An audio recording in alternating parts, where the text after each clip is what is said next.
So, as I continue with this mini series on being radical about sin, the next thing I want to cover is alcoholism and drunkenness. So, for as long as I could remember, I had been deeply affected and struggling with alcoholism. It did run quite heavily in my family. It was generational. It started that I can know of my great-grandfather, who was an alcoholic with rum. And he was also a hunter and a guide and a forest ranger, but he was heavily addicted to rum, which his drunkenness made it so that my grandfather had never touched alcohol.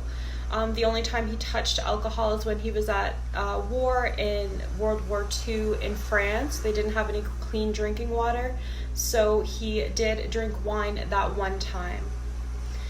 I came from a very, as I said, prolific background in alcohol abuse.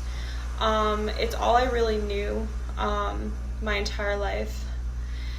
What changed? I had a son. I had a son at the end of 2018. And I remember I heard about someone in our family, in the children's family more so than mine, had gotten into a brawl. The family members had punched each other out on a drunken brawl. And this is another family that is generationally affected by alcoholism. His father, was a drunk driver, and then his son learned it from him, and it's just generational.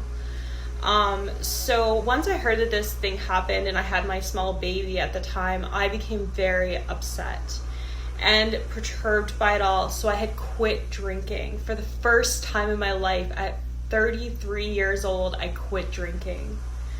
And I managed to continue this. I did have one relapse in 2022. At the very end of 2022, I relapsed into alcohol, I think for 3 weeks. I was drinking wine.